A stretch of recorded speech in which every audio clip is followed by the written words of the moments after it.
자기 자신을 깨닫는 게 참 중요해요. 자기 자신을 깨달으려면 뭐를 해야 되느냐면 공부해야 돼.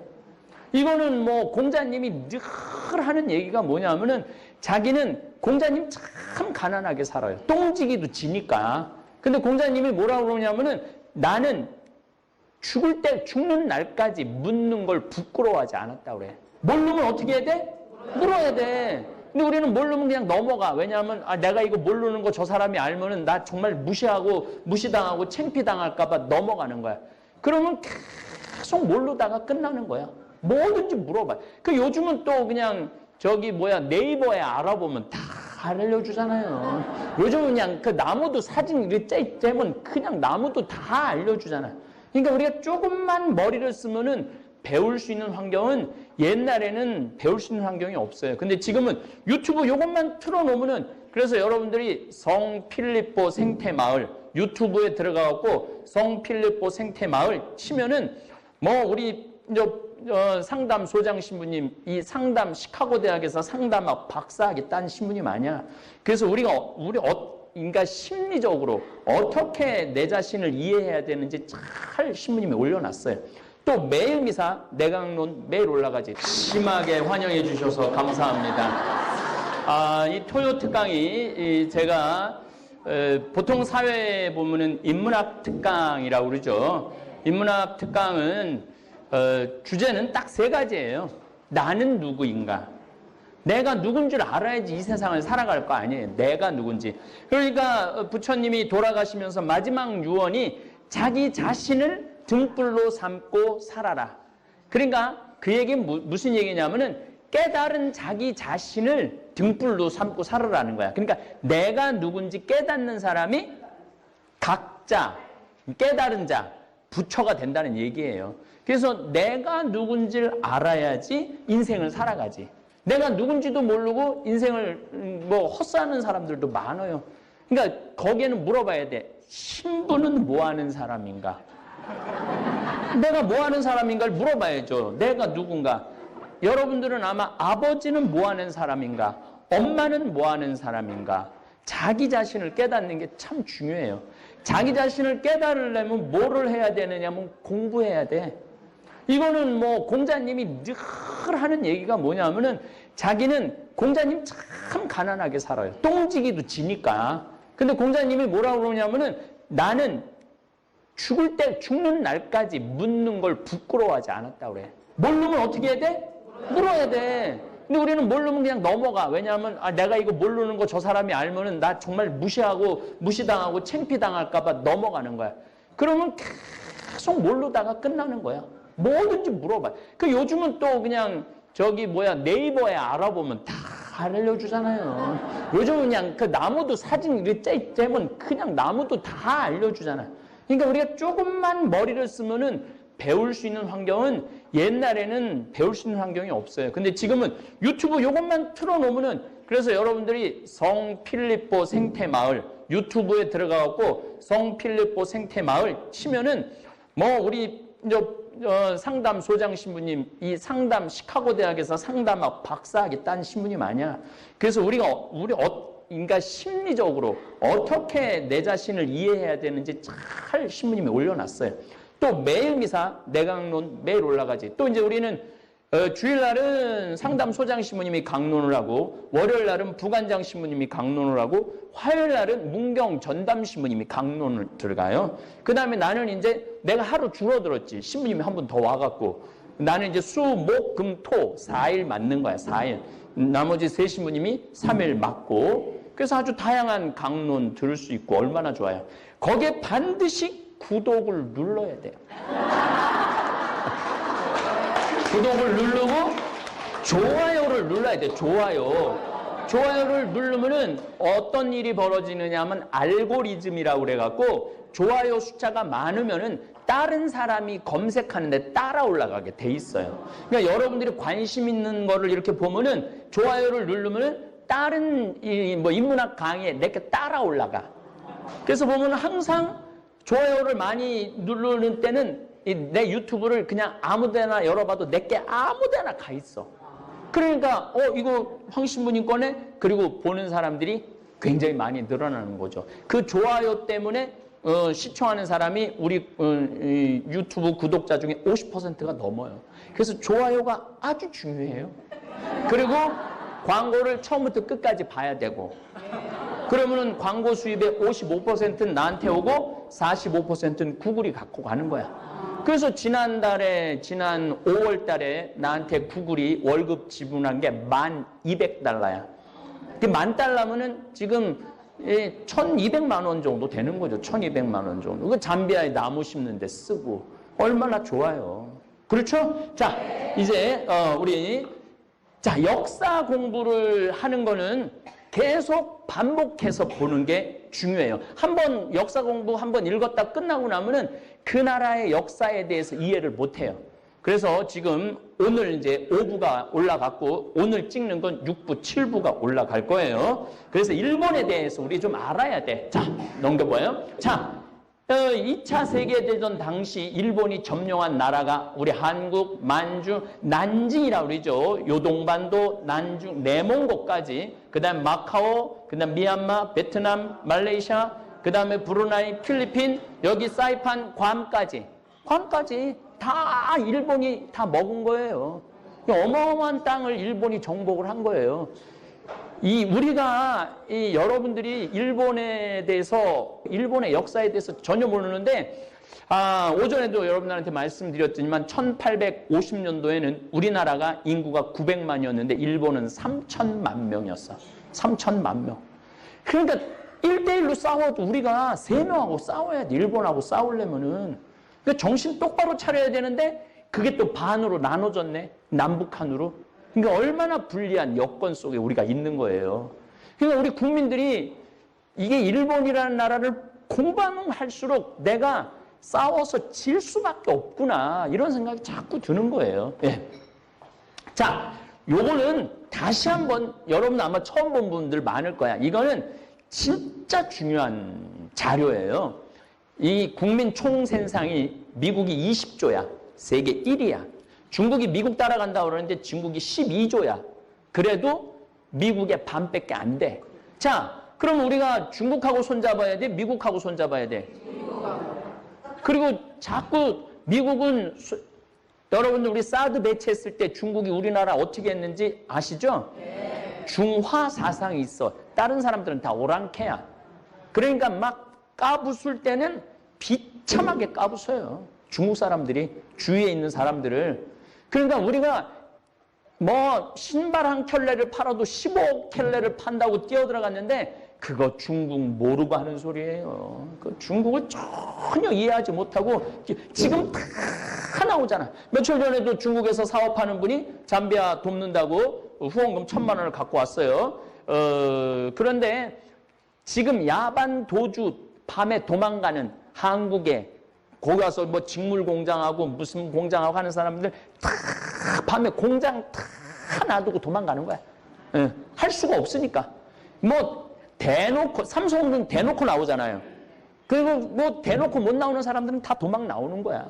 그러니까 중국에 붙어갖고 우리가 돈을 벌어먹는다. 물론 중국하고 교역을 통해서 돈을 많이 벌 수 있죠. 근데 정확하게 이건 외교에 아주 필요한 거야. 근데 우리나라는 1조 6천억 달러였어. 1조 6천억 달러. 일본은 얼마냐면은 5조 6천억 달러야. 5조라고 그랬는데 정확히 5조 6천억 달러야. 그러니까 일본이 우리보다 3배가 커. 아까 얘기했죠. 인구도 1850년도에 우리는 900만인데 일본은 3천만이라고 그랬죠. 지금도 똑같은 거야. 지금도. 그럼 지금 우리나라하고 일본하고 싸우면은 누가 이길 것 같아? 일본이 이기죠. 인구는 우리는 5천만 명인데 얘네는 1억 2,700만이거든요. 1억 3천이니까. 지금도 인구도 거의 3배 정도 큰 거죠. 그래서 이런 상황을 알면은 텔레비전을 볼 때 우리가 오늘 이제 아주 중요한 걸 배울 거예요. 일본이 얼마나 지독한 놈들인지. 네, 넘겨보세요. 넘기고. 일본이 원래는 우리하고 붙어 있었어. 한 100만 년 전에는. 근데 이제 지구에 얼음이 녹으면서 물이 많이 생기면서 동해바다가 생긴 거예요. 동해바다가. 그래갖고 일본하고 우리하고 떨어지게 된 거죠. 그러니까 결국은 일본 사람들의 반은 우리나라 피가 있다고 봐야 돼. 우리나라 피가 있다고 봐야 돼. 반은. 예, 넘겨보세요.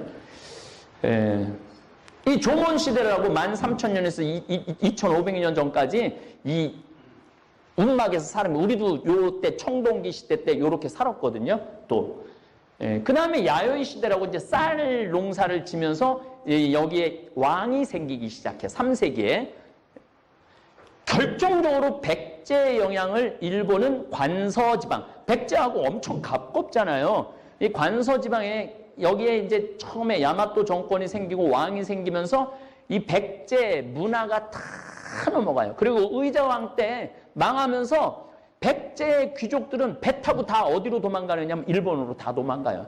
그러니까 지난번에 125대 천황이 자기 생일 때 우리 정말 뭐 70몇 대 조상이 백제 왕이 우리 조상이라고 그렇게 얘기했잖아요. 예. 그러니까 이 백제의 영향을 절대적으로 일본이 받았죠. 그때까지만 해더라도. 예. 이 소토쿠 태자 574년에서 622년 백제의 모든 문화가 다 건너갔을 때 이 뭐 불교, 한자, 미술, 중앙집권을 시도한 아주 일본에서도 최고 인기 있는, 우리나라 광개토왕 같이 인기 있는 왕자예요. 그러면서 문화가 생기는 거예요. 덴무덴노, 덴노라는 게 천황이라는 뜻이에요. 673년 덴무덴노는 왜라는 이름 대신 일본이라는 이름으로 바꿔요. 673년. 그래갖고 673년부터 지금까지 일본이야. 우리는 673년에는 통일신라 나왔죠. 그 다음에 또 통일신라 지나고 난 다음에는 또 세 나라로 후백제 고려 이렇게 날렸잖아요. 그리고 난 다음에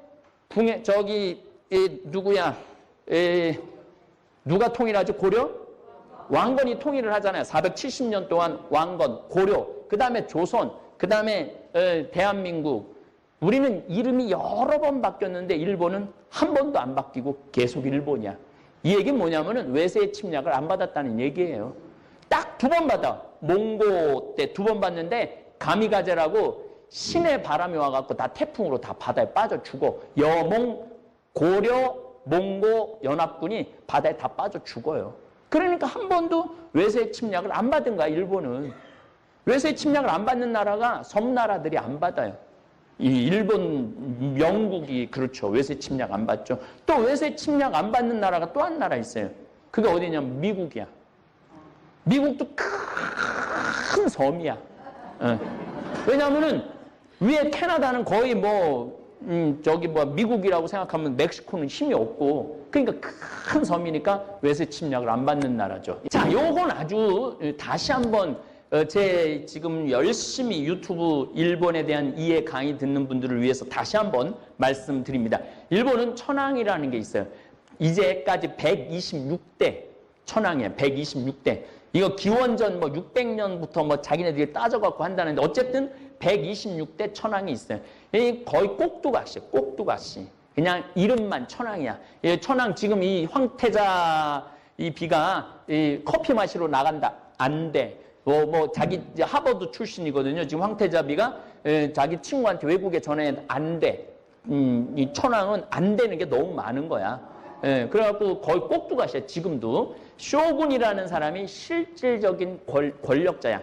이게 다이묘라고 군주들.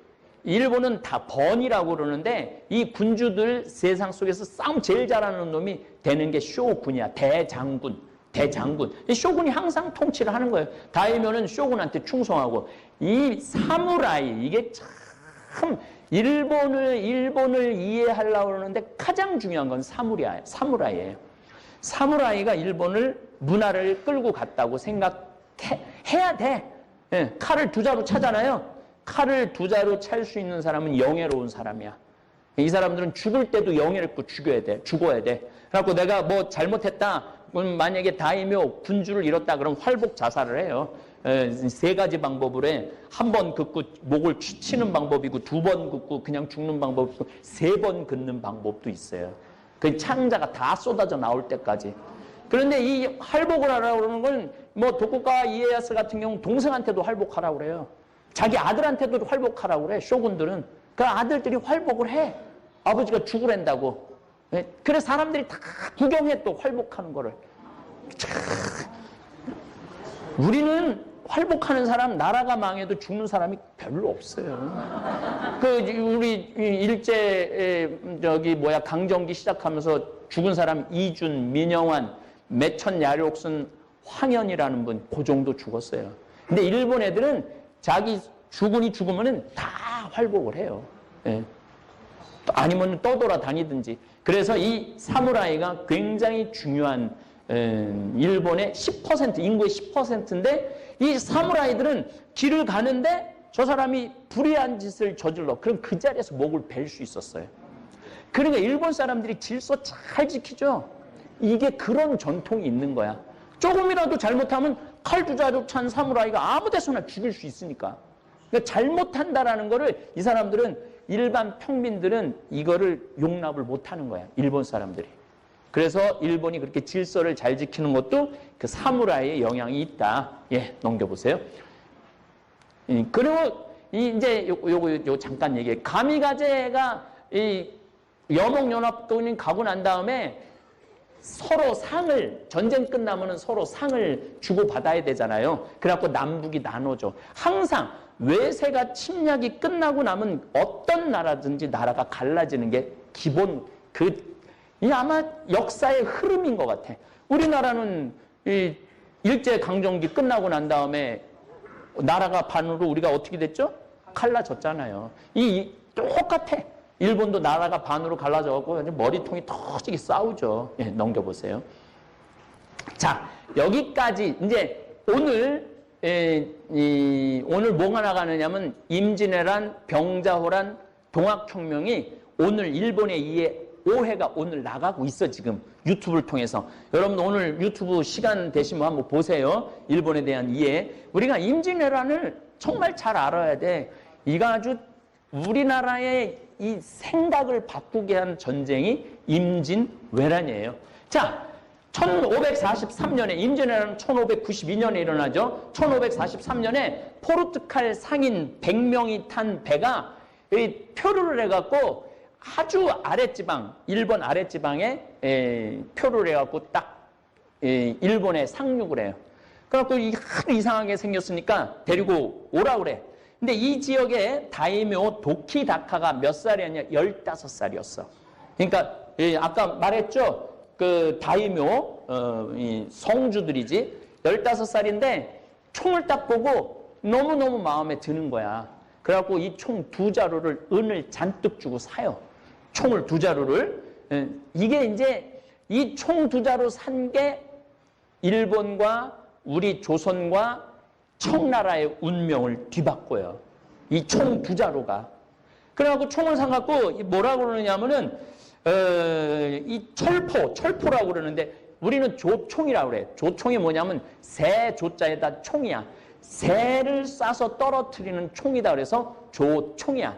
근데 일본 사람들은 철포라고 그래서 철포. 바위 위에 술잔을 놓고 작대기에 눈을 대고 겨누니 번개가 번쩍이고 천둥 소리가 나며 잔이 박살났다. 이 도키다카는 이 참 보기 드문 보물이로다. 그리고 자기만 갖고 있지 않아요. 누구한테 한 자루를 보내냐면 쇼군한테 보내. 대장군한테 보내. 쇼군. 이 도요토미 히데요시 때는 쇼군이라고 안 부르고 관백이라고 불렀어. 관백 쇼군 같은 얘기예요. 대장군. 그래갖고 한 자루는 쇼군한테 보내고 내 어찌 이를 혼자 숨겨두겠느냐?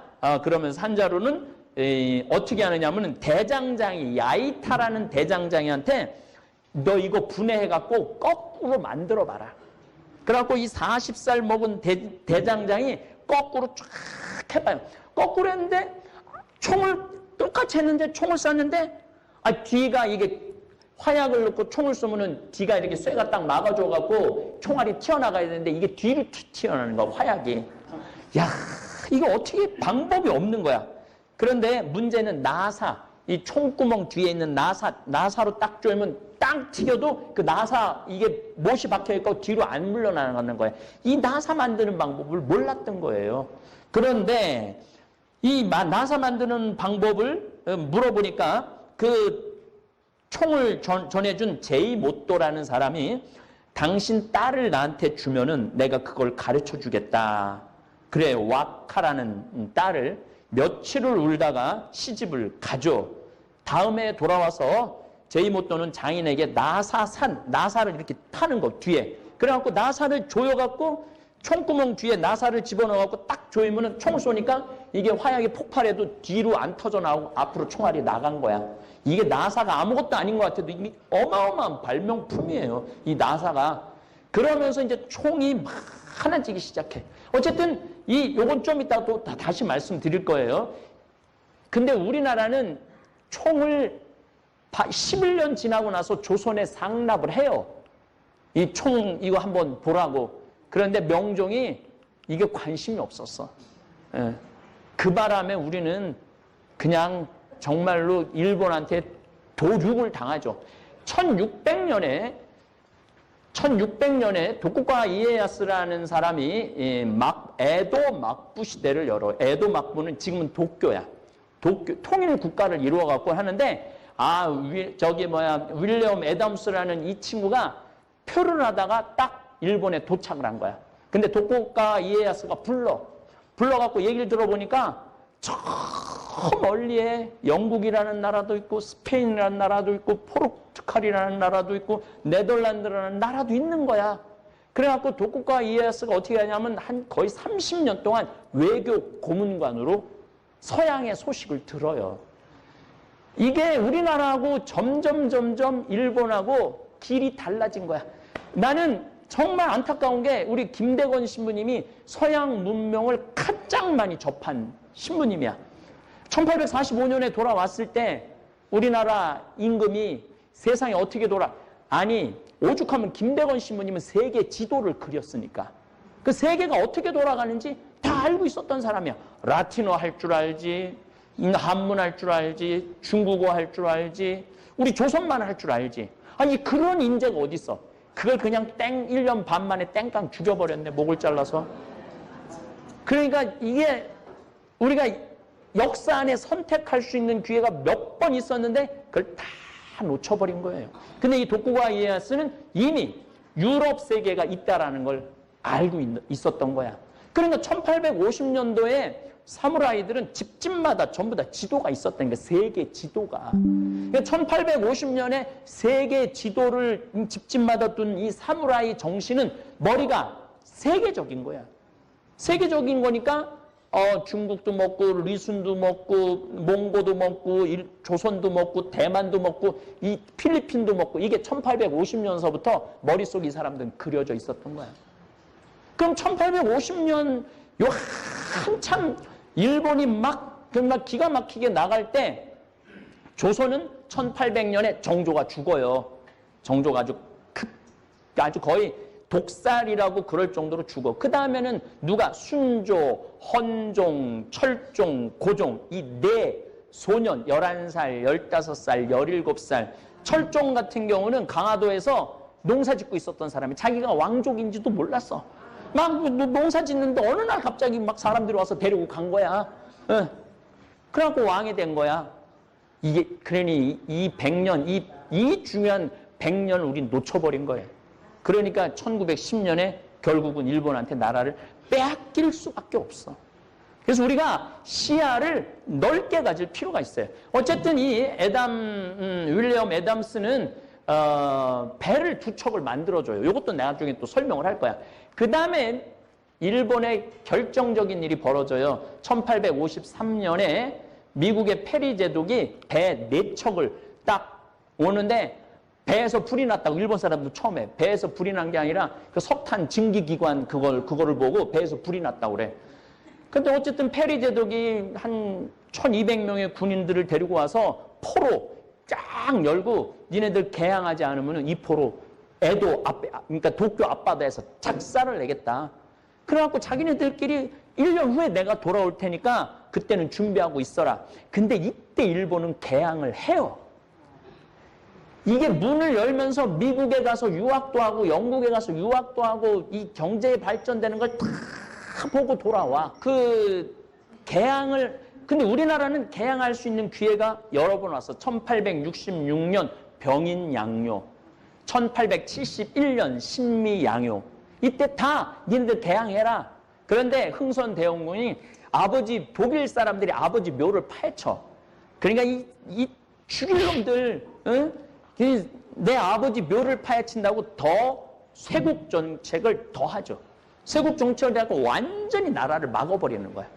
그러니까 세계 정세는 엄청 빨리 식민지 세계로 넘어가고 있는데 우리만 그냥 우리끼리만 그 안에서 세도 정치, 풍양조 씨, 뭐 안동김 씨 그냥 뭐 서로 네가 뭐 하느냐 내가 하느냐 이래가면서 그놈 왕자리 하나 놓고 참 답답한 1800년에서 1900년까지는 역사를 읽어보면은 또 거기에 우리 김대건 신부님을 죽인 건 내 생각에는 정말로 기회를 놓친 거예요.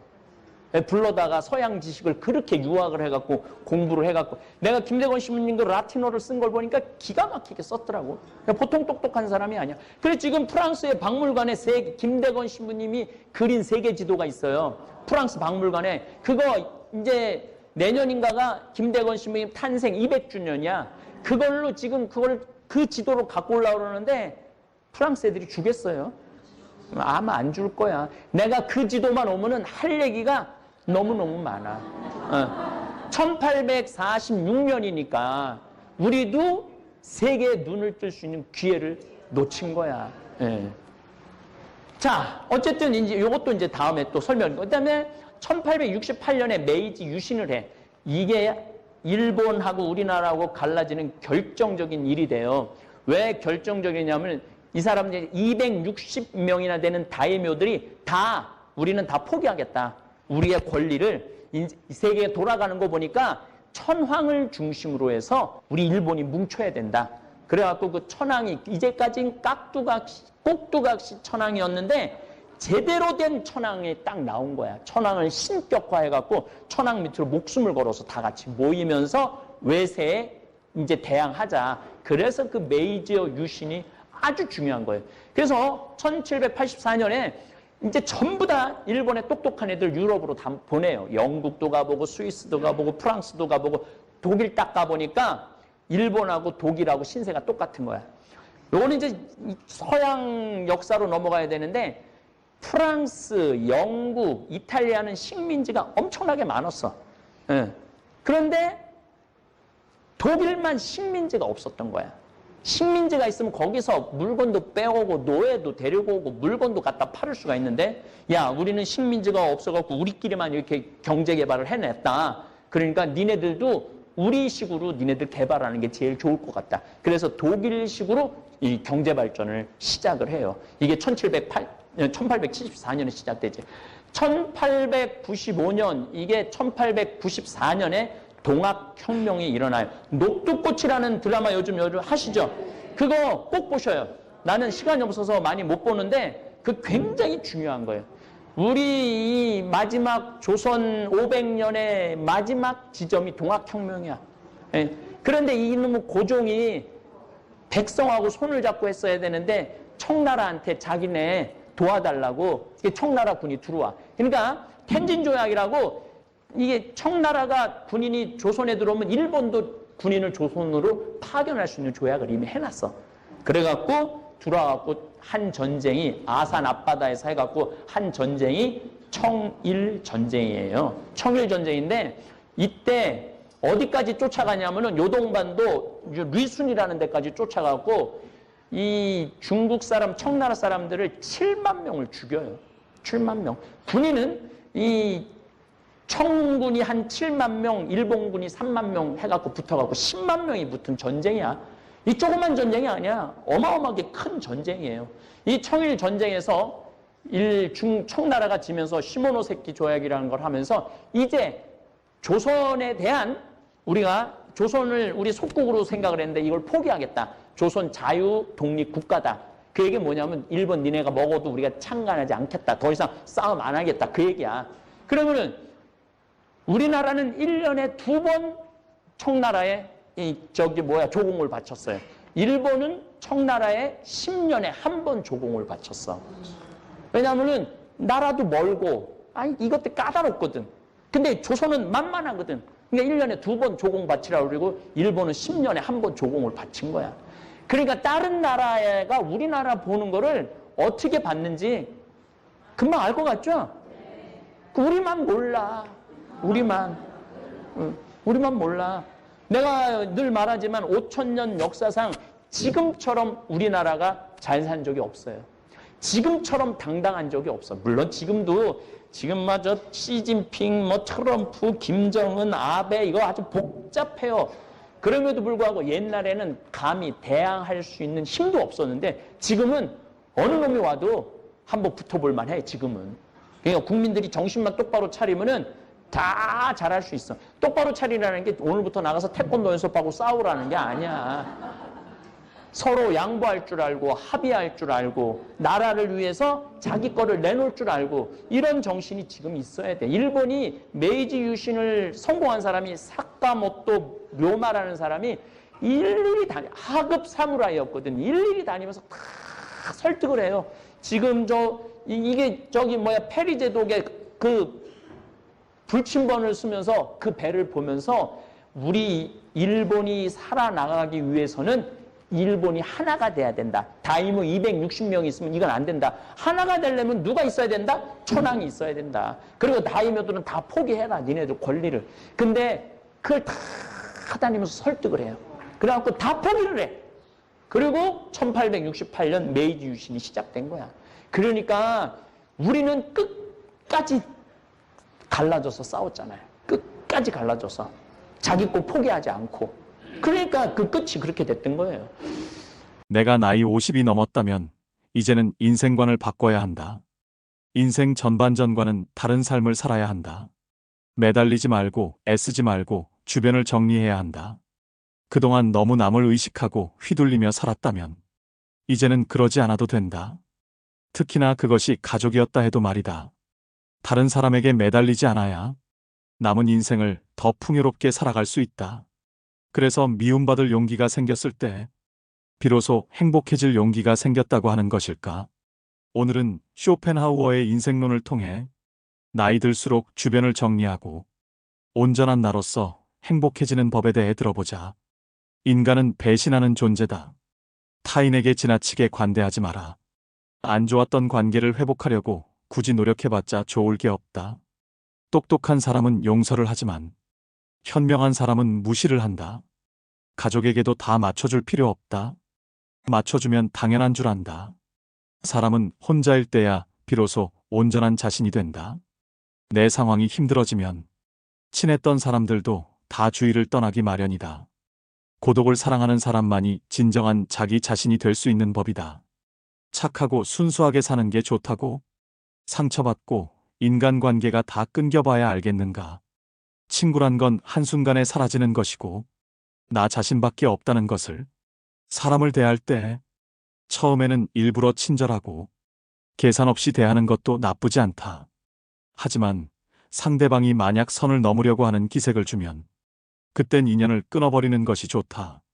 이렇게 하면 새로운 사람을 사귀기 어렵다고.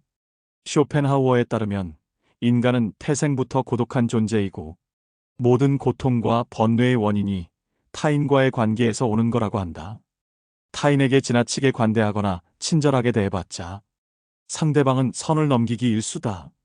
주변 사람한테 잘해주기만 하면 고마움을 느끼지 못한다. 원래 친절한 사람이니 이 정도는 괜찮다고 생각하기 마련이다. 그리고 계속 호의를 요구하면서 호의가 권리가 된다. 타인을 도와주고 싶다면 도와줬을 때 고마워하는 사람만 도와줘라. 인간은 항상 위를 보고 살아가는 게 문제다. 언제나 위만 바라보게 되면 사람은 불행해지기 쉽다. 위보다는 아래를 봐라. 지나치게 행복해 보이는 사람은 겉으로만 행복해 보이는 경우가 많다.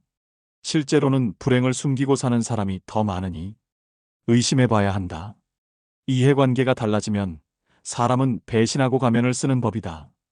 그러면 어떻게 인간관계를 맺어야 할까? 쇼펜하우어는 친절함이 친절함으로 돌아오는 사람과 연을 이어나가라 이야기했다. 무조건적인 친절이 어리석다기보다는 고마움에 베풀고 보답할 줄 아는 사람과 가까이 해야 한다.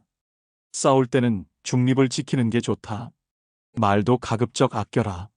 세상은 넓은데 반의 사람은 무섭다. 드러내지 말고 벙어리가 되는 편이 좋다. 나이 들어 돌이켜보면 착한 사람으로 인정받기 위해 노력하며 사는 게 큰 가치가 없다. 인간은 본래 이기적이고 남는 건 친구나 지인이 아니라 가족뿐이다. 사람은 무슨 일을 겪든지 자신에게 이득이 되지 않으면 멋대로 행동한다. 10년지기 친구라고 해서 다를 바 없다. 인간은 자기에게 이득이 되지 않으면 언제든 배신하는 존재다. 인간은 너그럽고 친절하게 대하기만 하면 버릇이 없어진다. 마치 어린아이와 비슷하다. 사람을 대할 때 친절하거나 관대하게 대하지 마라. 특히나 천박한 성격을 가지고 있는 사람을 조심해야 한다. 천박한 사람들은 자기와 본성이 다른 사람을 보면 시기 질투하고 끌어내리려 한다.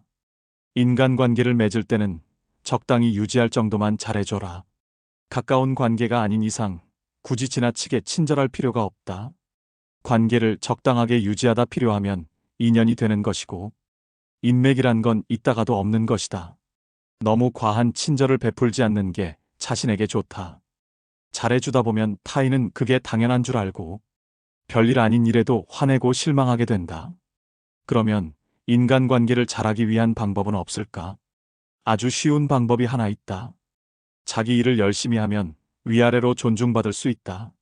아랫사람은 당신을 따를 것이고 윗사람은 오히려 당신의 눈치를 보게 될 것이다. 자기 일에 충실한다면 함부로 말하거나 대할 수조차 없다. 인간은 고슴도치와도 같다. 고슴도치에 돋쳐 있는 가시처럼 타인과 너무 가까이 지내면 가시에 찔리게 된다. 상대방에게 너무 많은 것을 기대하지 말고 받으려고 노력하지도 말아라. 어차피 인간은 혼자다. 사람은 홀로 태어나 홀로 죽는다. 타인의 기준에 지나치게 얽매이거나 상대방에게 잘 보이려고 하지 마라. 남 시선을 많이 신경 쓰는 사람은 그들의 노예와도 다름없다. 남들이 안아주기를 바라지 말고 남들이 알아주는 것을 초월해서 살아라. 타인의 시선에 얽매이지 않는 사람만이 진정 행복해질 수 있다. 배신당한 적이 있는가? 배신은 누가 하는가? 대부분은 친하지 않은 사람이 배신을 한다고 생각하지만 실상은 반대다. 가까운 사람이 배신을 하는 경우가 많다. 친한 사람들과 어울리다 보면 이 사람은 배신을 하지 않을 거라고 생각하게 된다. 하지만 배신이란 건 빨리 배신할 사람과 천천히 배신할 사람만 있을 뿐이다. 아무리 친하게 지내도 100% 신뢰하지 말고 오직 스스로를 지키기 위해 노력하라. 다른 사람의 행동이나 태도에 대해 날카롭게 비판하는 사람들도 있다. 그런 사람들은 대개 자신의 결점은 모르고 남의 행동만 비난하기 십상이다. 설령 그런 이들에게 비판받더라도 노여워하지 말고 실망하지도 않는 게 좋다. 남을 험담하고자 하는 건 사람의 본능이자 본성이다. 삶은 괴로움의 연속이다. 항상 기쁠 거라고만 기대하는가? 행복이란 건 짧고 스쳐 지나가는 순간에만 느낄 수 있는 것이다. 행복과 쾌락만 쫓아가다 보면 평생 행복이라는 걸 즐길 수가 없게 된다. 삶에는 고통과 불안함이 존재할 수밖에 없음을 받아들여라. 인생의 고난은 평생 동반될 수밖에 없는 것이다. 인간은 기본적으로 혼자 살아가고 혼자 고난을 이겨내고 혼자 죽어가는 존재다. 우리가 종종 혼자 있을 때 편안함을 느끼는 것도 바로 그런 이유에서다. 외로움과 고독의 차이를 아는가? 외로움은 혼자 있을 때의 고통을 나타내는 단어인 반면 고독은 혼자 있을 때의 순간이 인간에게 편안하다는 것을 나타내기 위한 단어다. 사람은 다른 사람의 시선을 신경 쓰며 타인처럼 살기 위해 인생의 4분의 3을 잃어버린다. 인간이 왜 사람과 어울리고자 하는 본성이 있는지 아는가? 바로 고독이 두려워서 다른 사람들과 어울리고 싶어 한다. 인간관계를 맺는 행위 자체가 즐거워서가 아니라 고독이 두려워서 사람을 사귄다. 나약한 사람들은 자신의 운명을 한탄하며 고독을 즐기는 법을 모르고 사람들만 사귀러 다닌다. 모든 인간은 고독 속에 태어난다. 그리고 고독 속에서 사교 활동을 하려고 하는 존재다. 그렇다면 고독이란 무엇인가? 고독은 인간이 자신의 자아를 발견하고 인생의 의미를 깨닫는 과정이라고 보면 된다. 이제 사람을 대할 때 왜 지나치게 관대하거나 친절할 필요가 없는지 알았는가?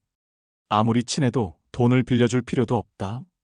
돈을 빌려준 것이 화근이 되어 친구를 잃는 경우가 많다. 또 상대는 오히려 오만해진다. 10년지기 친구여도 가끔씩 무시하는 태도를 취하는 것도 도움이 된다. 그럼 인간관계를 맺을 때 어떤 자세를 취해야 할까? 상대방이 당신을 필요로 하지 않아도 잘 지낼 수 있도록 내면의 힘을 길러야 한다. 그리고 사람들을 존중하면서도 언행을 조심해라. 어차피 인간의 본성에는 착한 면과 이기적인 면이 동시에 존재한다. 그리고 사람들은 상황이 어려워지면 떠나기 마련이다. 아무리 가까운 사이라도 항상 주변 사람들이 떠날 수 있다는 것을 염두에 두어라. 또 친한 이들을 경계해라. 친한 이들에게 속거나 당하는 경우가 대부분이기 때문이다. 타인의 좋은 면만 보고 신뢰하는 것은 좋지 않다. 타인에 대한 기대치를 낮춰라. 인간은 본래 이기적이기에 그런 이기주의는 타인에 대한 존중심과 배려심을 낮춘다. 외로움을 받아들이고 타인에게 의존하지 마라. 이렇게 힘든 시기를 견뎌내는 것은 어려운 일이다. 하지만 이러한 시기를 통해 우리는 더욱 성장하고 더욱 강인해질 수 있다.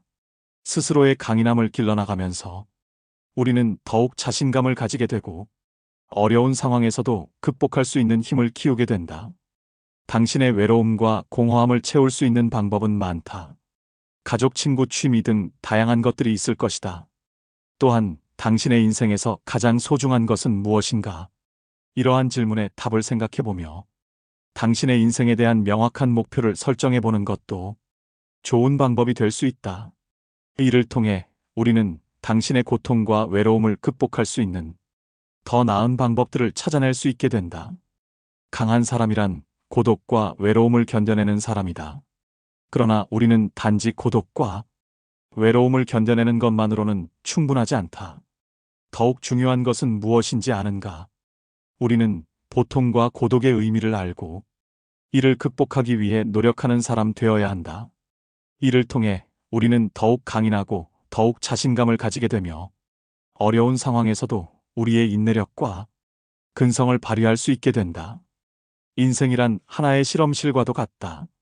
실험실에서 화학 연구가 이루어지듯 인간은 삶이라는 실험실에서 경험을 통해 배우고 성장한다.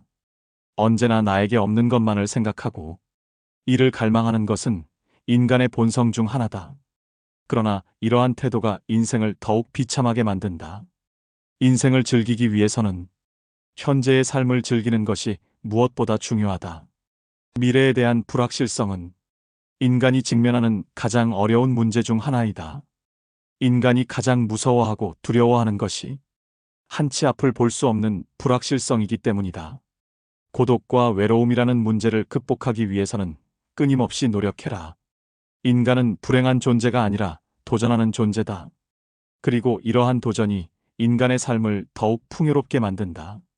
따라서 우리는 마지막 실성에 시달리는 것이 아니라 끊임없이 발전하고 도전하는 삶을 살아가야 한다. 절교한 친구와는 화해하지 않는 것이 좋다는 로마의 격언이 있다. 이는 인간의 성격과 개성이 태어날 때부터 결정되기 때문이다. 갖고 태어난 성격은 죽을 때까지 지니게 되며 내재적인 본능에 따라 행동을 하게 된다. 그러므로 한번 절교한 친구와 화해하게 된다면 같은 상황에서 같은 행동을 되풀이하게 될 가능성이 높다. 이를 방지하기 위해서는 배신자라고 비난하거나 그때는 그럴 줄 몰랐다고 말하는 것보다는 화해하지 않는 것이 옳다. 고독을 사랑하는 습관을 가져야 한다. 다른 사람들과 다르게 뛰어난 개성을 지닌 사람들은 그러한 성향 때문에 본질적으로 고독에 빠지기 쉽다. 그러나 그들이 가진 이러한 성향은 타고난 것이다. 나이가 들면서 오히려 그것이 자유롭고 편안한 기분을 갖게 된다. 이러한 고독의 습관을 더하여 자기 자신을 친구로 생각하는 습관까지 가진다면 그것이 제2의 천성이 되기도 한다.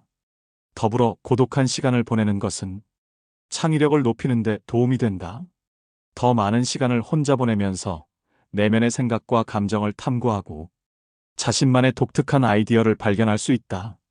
고독은 자신의 생각을 깊이 있게 탐구할 수 있는 시간과 공간을 제공한다. 이러한 많은 고독한 시간을 가진다면 더 많은 창의적인 아이디어와 해결책을 발견할 수 있을 것이다. 또한 고독한 시간을 보내면서 자신의 감정을 더 잘 이해할 수 있으며 자신을 더 잘 알 수 있다. 따라서 고독을 사랑하는 습관을 가져야 한다. 더 많은 고독한 시간을 보내며 자신과 친구가 되어야 한다. 이러한 방식으로 고독은 자유롭고 창의적인 삶을 위한 좋은 도구가 될 수 있다. 당연히 젊은 시절에는 고독을 사랑하는 습관을 가질 수 있는 것이 쉽지 않다. 그러나 이제는 그런 마음이 아주 편안하고 간단한 것들이 될 수 있다는 것을 알아야 한다. 고독이라는 마음은 마치 물을 만난 물고기처럼 아주 자연스럽게 되는 것이다. 사실 자기 자신 속에 많은 것을 가진 사람은 타인에게 기대지 않는다. 내면의 자아가 텅 빈 사람일수록 외모에서 끊임없는 자극을 구하려 한다. 그러나 자신의 내면이 풍부하다면 자신의 인생의 주인이 되어 자신의 내면에서도 즐거움과 행복을 찾을 수 있다. 이를 통해 자기 자신을 이해하고 자신의 감정을 인식하고 자신의 생각을 이해할 수 있다. 그리고 외부 세계와 상호작용할 때 더욱 성공적이고 만족하는 인생을 살아갈 수 있다. 우리는 종종 인생에 대해 불평하지만 이것이 인생의 최고의 기회와 선물이 될 수도 있다. 인생을 살아가는 재미와 의미를 발견할 수 있다. 사람을 많이 만날수록 친구가 많을수록 불행해질 수 있는 환경이 주위에 생기게 되는 것은 인간의 본성에 비추어 봤을 때 당연한 일이다. 나이가 들수록 친구는 필요 없다. 젊은 시절에는 친구가 인생의 큰 의미였다. 일을 쉬는 날에는 친구와 함께하는 시간이 대부분이었다. 친구가 없었다면 삶이 텅 비었을 것이다. 그러나 나이가 들면서 여러 가지 이유로 친구와 멀어지게 된다. 경제적인 어려움이 있거나 가족을 위해 바쁘거나 친구가 바쁘거나 양쪽 모두 바빠지거나 한다. 친하던 친구라도 연락이 귀찮고 만나도 즐겁지 않게 된다. 어릴 때 친하던 친구도 나이가 들어서 만나면 불편하고 어색하고 지루하다고 느껴진다. 그러다 보면 친구와의 관계가 점점 사라지고 결국 끊어지게 된다. 그래서 주변에 친구가 없어지고 가족이나 혼자 있는 시간이 늘어난다. 그러나 이것은 나이가 들면서 당연히 일어나는 일이다. 시간이 지나면 주변의 사람들이 없어지는 것은 자연스러운 법이다. 주변에 친구가 없어진다고 해서 자신을 탓할 필요는 없다. 이것은 자연의 순리다. 그러므로 그대로 받아들이는 것이 좋다. 나이가 들면 주변 지인들이 점점 줄어든다. 그러나 이것은 친구가 없어지는 것이 아니라 친구가 필요 없어지는 것이다. 가정이 있으면 배우자와 자녀로도 충분하다. 혼자서도 잘 지낼 수 있으면 친구를 만나는 것보다 가족이나 자신과의 시간을 더 소중히 여긴다. 친구를 만나면 자식이나 돈, 뒷담화 등 듣고 싶지 않은 얘기를 듣게 된다. 이런 얘기를 하고 나면 친구와 헤어질 때 기분이 나쁘고 시간을 낭비한 것 같다. 주변 지인들 중에는 욕심이 많거나 질투하거나 잘난 척하는 사람들이 많다. 배려하고 존중하는 친구는 한두 명이나 되겠는가? 노인이 되어 노인정에 가도 마찬가지다. 인간은 나이가 들면 어른이 되는 것이 아니라 다시 아이가 된다. 노인정에는 자랑과 싸움뿐이다.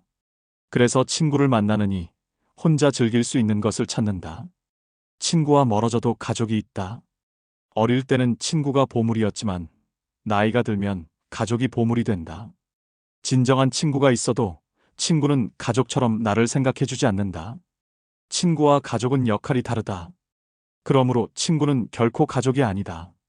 가정이 있으면 친구들과의 의리보다 가족과의 시간을 우선시해라. 친구들과 자주 만나면 나중에 가족과의 관계에 문제가 생길 수 있다. 친구의 경조사는 참석하되 평소에는 가족과 함께하는 것이 더 행복하다. 그러나 친구를 모두 버리라는 것은 아니다. 나이가 들어도 친구가 필요한 순간은 있다. 가끔 친구와 술 한잔하면서 이야기를 나누는 것은 삶의 질을 높여준다. 이런 친구는 한두 명만 있어도 충분하다. 내 이야기를 듣고 공감해주는 친구와는 가끔 연락하고 만나는 것이 좋다. 만나면 마음이 편하고 즐거운 친구들과만 친하게 지내는 것이 좋다. 듣기 싫은 말을 하거나 만나면 불편한 친구들은 멀리해라. 이렇게 나와 잘 맞는 친구와만 친해지는 것이 좋다. 친했던 친구와 나이가 들면 멀어지는 이유 중 하나는 가치관의 차이다. 친구와 이야기하면 나와 다른 생각을 하는 것을 알게 된다. 나이가 들면 각자의 가치관이 뚜렷해진다. 유식하든 무식하든 상관없다. 모임이나 술자리에서 의견이 맞지 않으면 싸움이 일어날 수 있다. 그러다 보면 친구가 싫어지고 멀어지게 된다. 이렇게 가치관이 다른 친구들과는 점점 떨어져 가면 나와 잘 맞는 사람이 없다고 느낀다. 그래서 친구를 만나는 횟수가 줄어든다. 사람은 나이가 들면 성격을 고치기 힘들고 말이 많아진다. 오랜 시간 함께한 가치관이 부딪히면 상대의 주장이 과하다고 생각한다. 내 주장을 하면 싸움이 나고 친구의 말을 들으면 속이 답답하다. 이런 만남을 자주 하면 모임이나 만남이 즐겁지 않다. 결국 혼자 있는 것이 편하다. 나이가 들면 친구로 지낸 기간보다 가치관이 잘 맞는지가 더 중요해진다. 오래된 친구라도 가치관이 다르면 의미가 없고 새로운 친구라도 가치관이 비슷하면 깊은 관계가 될 수 있다. 알게 된 기간보다는 가치관이 비슷하고 대화가 잘 통하는지가 중요하다. 그러면 나이가 들어서 사귀는 사람이 더 잘 맞을 수 있다. 현재의 환경에서 만난 사람이 나와 비슷한 가치관을 가질 가능성이 높다. 그러나 오래 알던 친구의 가치관이 달라졌다고 해서 친구를 비난할 필요는 없다.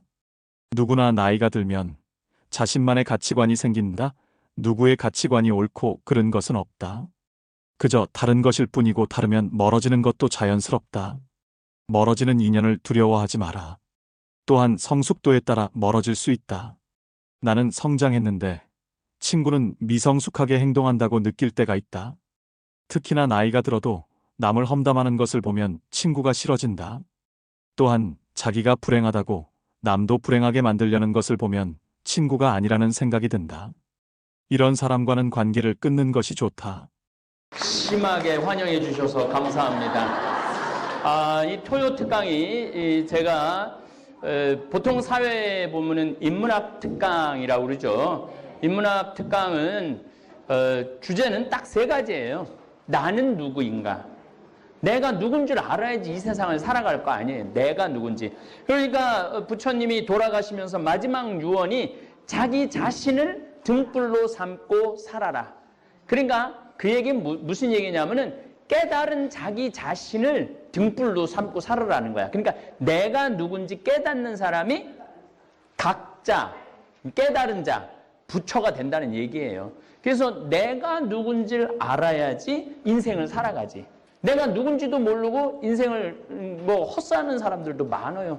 그러니까 거기에는 물어봐야 돼. 신부는 뭐 하는 사람인가? 내가 뭐 하는 사람인가를 물어봐야죠. 내가 누군가. 여러분들은 아마 아버지는 뭐 하는 사람인가? 엄마는 뭐 하는 사람인가? 자기 자신을 깨닫는 게 참 중요해요. 자기 자신을 깨달으려면 뭐를 해야 되느냐면 공부해야 돼. 이거는 공자님이 늘 하는 얘기가 뭐냐면은 자기는 공자님 참 가난하게 살아요. 똥지기도 지니까. 근데 공자님이 뭐라고 그러냐면은 나는 죽는 날까지 묻는 걸 부끄러워하지 않았다고 그래. 모르면 어떻게 해야 돼?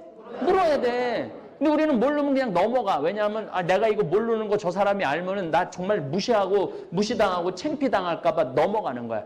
그러면 계속 모르다가 끝나는 거야. 뭐든지 물어봐. 요즘은 또 그냥 네이버에 알아보면 다 알려주잖아요. 요즘은 그냥 나무도 사진 이렇게 째면 그냥 나무도 다 알려주잖아요.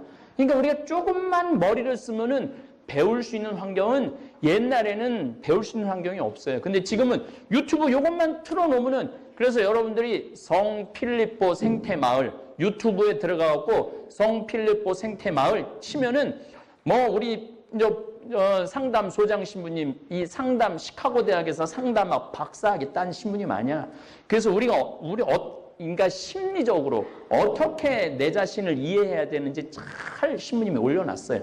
또 매일 미사 내강론 매일 올라가지. 또 이제 우리는 주일날은 상담 소장 신부님이 강론을 하고 월요일날은 부관장 신부님이 강론을 하고 화요일날은 문경 전담 신부님이 강론을 들어가요. 그 다음에 나는 이제 내가 하루 줄어들었지. 신부님이 한 번 더 와갖고 나는 이제 수, 목, 금, 토 4일 맞는 거야. 4일. 나머지 세 신부님이 3일 맞고 그래서 아주 다양한 강론 들을 수 있고 얼마나 좋아요. 거기에 반드시 구독을 눌러야 돼요. 구독을 누르고 좋아요를 눌러야 돼요. 좋아요를 누르면은 어떤 일이 벌어지느냐 하면 알고리즘이라고 그래갖고 좋아요 숫자가 많으면은 다른 사람이 검색하는데 따라 올라가게 돼 있어요. 그러니까 여러분들이 관심 있는 거를 이렇게 보면은 좋아요를 누르면은 다른 뭐 인문학 강의에 내게 따라 올라가. 그래서 보면 항상 좋아요를 많이 누르는 때는 내 유튜브를 그냥 아무데나 열어봐도 내게 아무데나 가 있어. 그러니까 이거 황신부님 거네? 그리고 보는 사람들이 굉장히 많이 늘어나는 거죠. 그 좋아요 때문에 시청하는 사람이 우리 유튜브 구독자 중에 50%가 넘어요. 그래서 좋아요가 아주 중요해요. 그리고 광고를 처음부터 끝까지 봐야 되고, 그러면은 광고 수입의 55%는 나한테 오고 45%는 구글이 갖고 가는 거야. 그래서 지난 5월 달에 나한테 구글이 월급 지불한 게 $1200야. 그 $10,000면은 지금 1,200만 원 정도 되는 거죠. 1,200만 원 정도. 그 잠비아에 나무 심는데 쓰고 얼마나 좋아요. 그렇죠? 자, 이제 우리 역사 공부를 하는 거는 계속 반복해서 보는 게 중요해요. 한번 역사 공부 한번 읽었다 끝나고 나면은 그 나라의 역사에 대해서 이해를 못 해요. 그래서 지금 오늘 이제 5부가 올라갔고 오늘 찍는 건 6부, 7부가 올라갈 거예요. 그래서 일본에 대해서 우리 좀 알아야 돼. 자, 넘겨봐요. 자, 2차 세계대전 당시 일본이 점령한 나라가 우리 한국, 만주, 난징이라고 그러죠. 요동반도, 난중, 내몽고까지, 그 다음 마카오, 그 다음 미얀마, 베트남, 말레이시아, 그 다음에 브루나이, 필리핀, 여기 사이판, 괌까지 다 일본이 다 먹은 거예요. 어마어마한 땅을 일본이 정복을 한 거예요. 우리가 여러분들이 일본에 대해서, 일본의 역사에 대해서 전혀 모르는데, 오전에도 여러분들한테 말씀드렸지만 1850년도에는 우리나라가 인구가 900만이었는데 일본은 3천만 명이었어. 3천만 명. 그러니까 1대1로 싸워도 우리가 3명하고 싸워야 돼. 일본하고 싸우려면은. 그러니까 정신 똑바로 차려야 되는데 그게 또 반으로 나눠졌네. 남북한으로. 그러니까 얼마나 불리한 여건 속에 우리가 있는 거예요. 그러니까 우리 국민들이 이게 일본이라는 나라를 공부하면 할수록 내가 싸워서 질 수밖에 없구나 이런 생각이 자꾸 드는 거예요. 예. 자, 요거는 다시 한번 여러분 아마 처음 본 분들 많을 거야. 이거는 진짜 중요한 자료예요. 이 국민 총생산이 미국이 20조야. 세계 1위야. 중국이 미국 따라간다고 그러는데 중국이 12조야. 그래도 미국의 반밖에 안 돼. 자, 그럼 우리가 중국하고 손잡아야 돼? 미국하고 손잡아야 돼? 그리고 자꾸 미국은 여러분들 우리 사드 배치했을 때 중국이 우리나라 어떻게 했는지 아시죠? 중화 사상이 있어. 다른 사람들은 다 오랑캐야. 그러니까 막 까부술 때는 비참하게 까부서요. 중국 사람들이 주위에 있는 사람들을.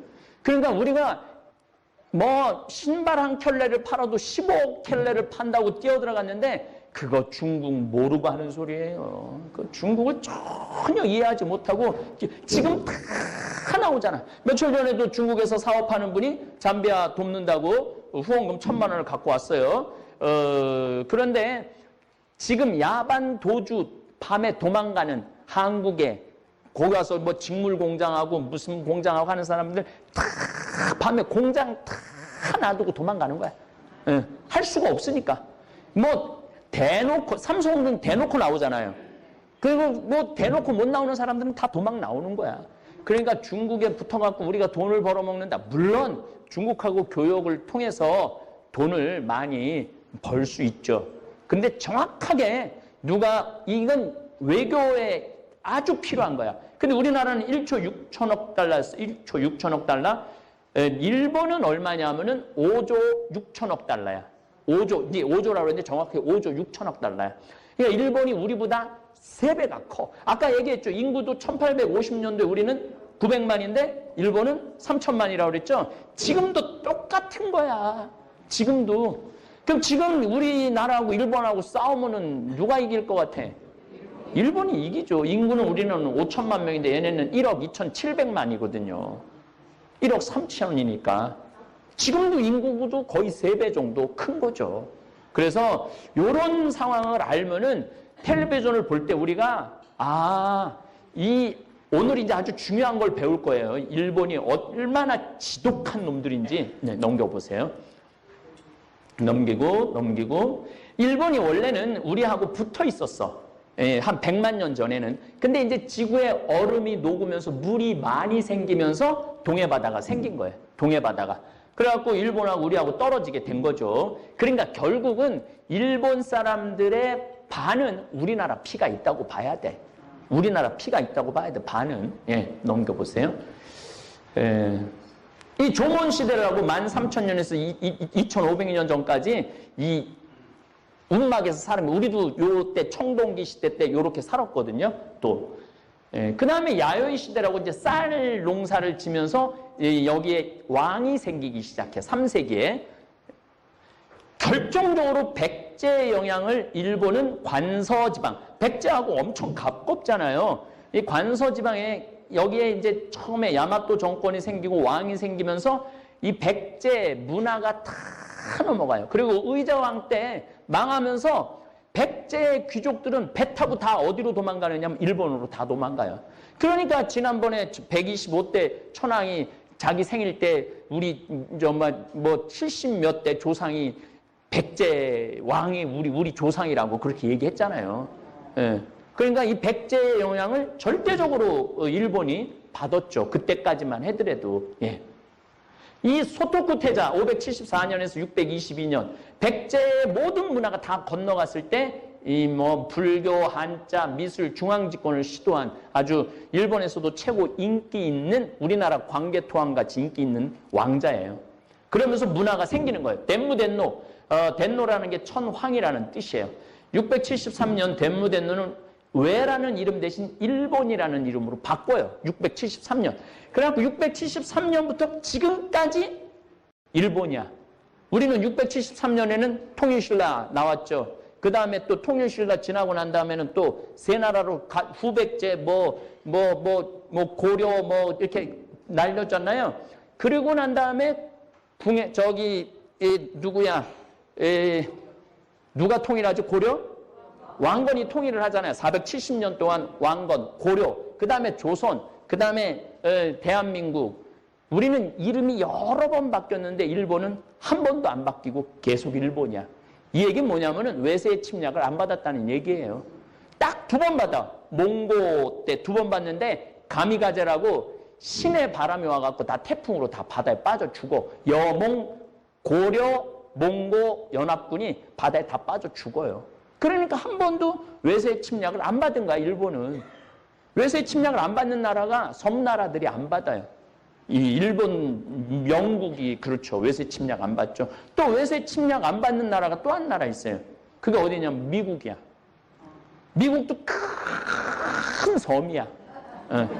왜냐하면은 위에 캐나다는 거의 미국이라고 생각하면 멕시코는 힘이 없고, 그러니까 큰 섬이니까 외세 침략을 안 받는 나라죠. 자, 요건 아주 다시 한번 제 지금 열심히 유튜브 일본에 대한 이해 강의 듣는 분들을 위해서 다시 한번 말씀드립니다.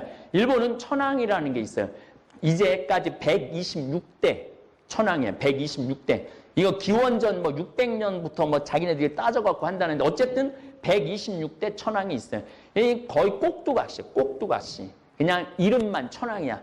천황 지금 이 황태자 이 비가 커피 마시러 나간다. 안 돼. 자기 하버드 출신이거든요. 지금 황태자비가 자기 친구한테 외국에 전해 안 돼. 이 천황은 안 되는 게 너무 많은 거야. 그래갖고 거의 꼭두각시야. 지금도 쇼군이라는 사람이 실질적인 권력자야. 이게 다이묘라고 군주들.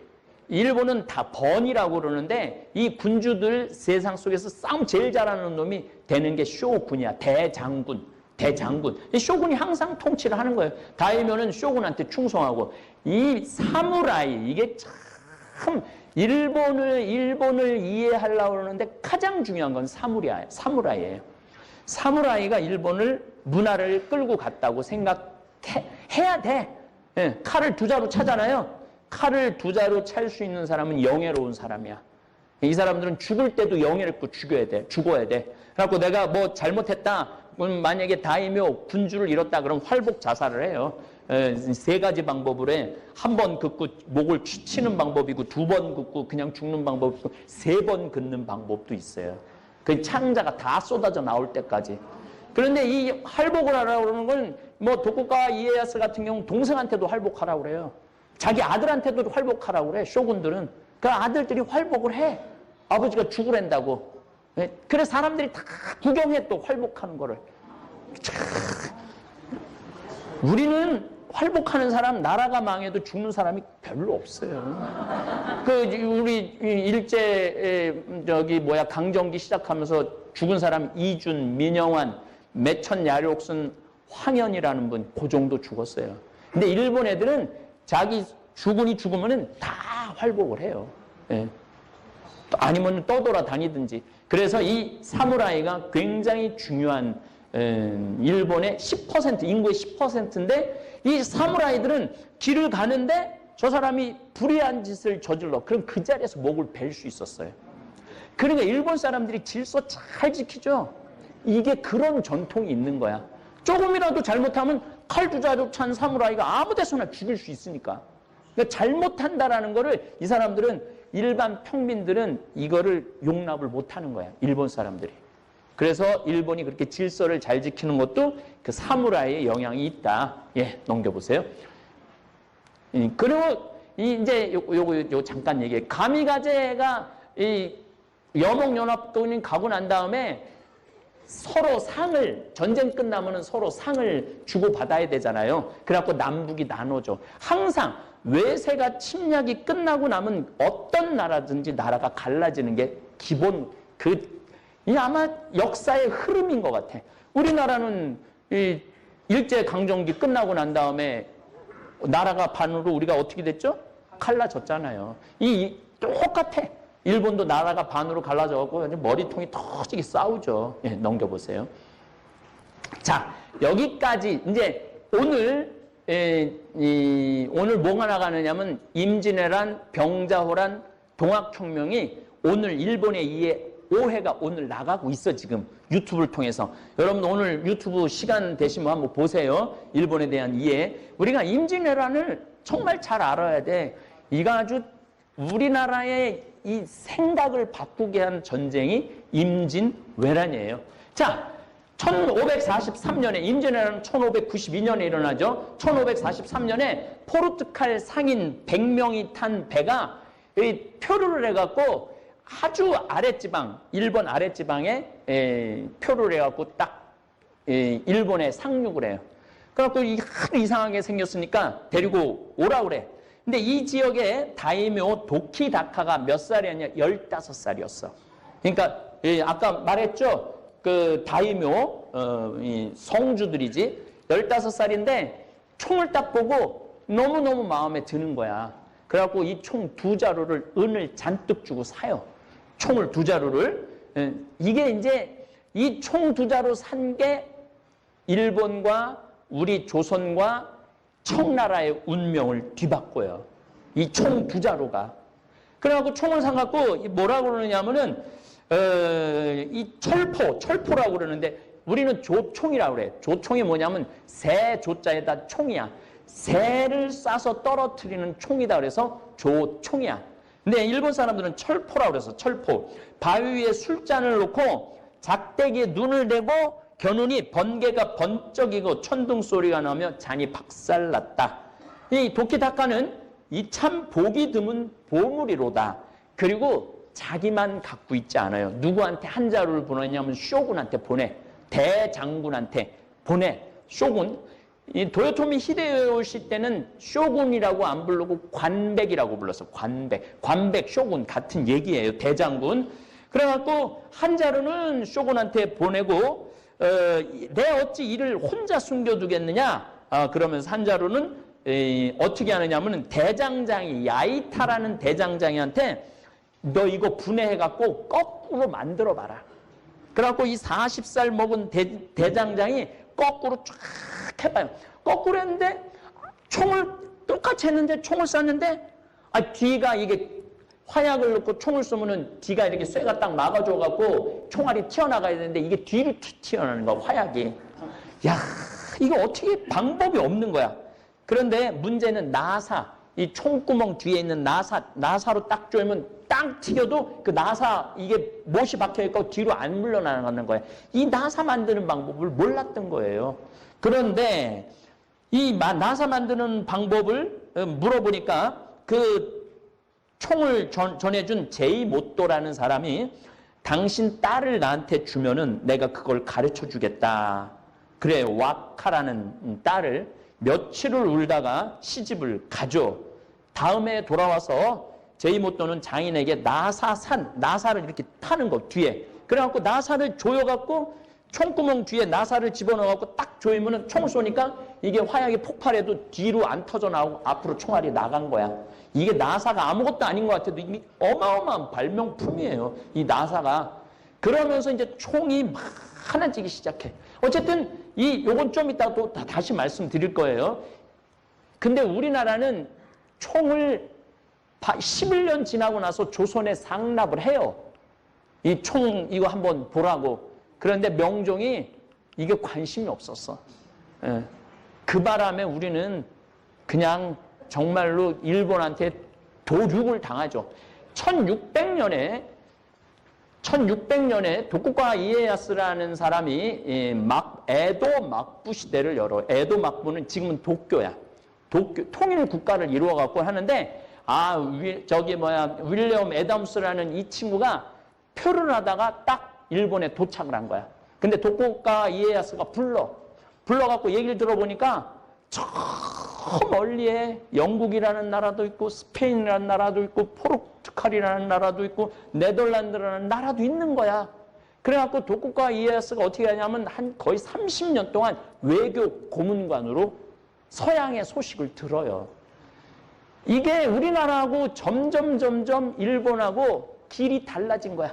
나는 정말 안타까운 게 우리 김대건 신부님이 서양 문명을 가장 많이 접한 신부님이야. 1845년에 돌아왔을 때 우리나라 임금이 세상에 어떻게 오죽하면 김대건 신부님은 세계 지도를 그렸으니까 그 세계가 어떻게 돌아가는지 다 알고 있었던 사람이야. 라틴어 할 줄 알지, 한문 할 줄 알지, 중국어 할 줄 알지, 우리 조선만 할 줄 알지. 아니 그런 인재가 어디 있어? 그걸 그냥 1년 반 만에 땡깡 죽여버렸네, 목을 잘라서. 그러니까 이게 우리가 역사 안에 선택할 수 있는 기회가 몇 번 있었는데 그걸 다 놓쳐버린 거예요. 근데 이 도쿠가와 이에야스는 이미 유럽 세계가 있다라는 걸 알고 있었던 거야.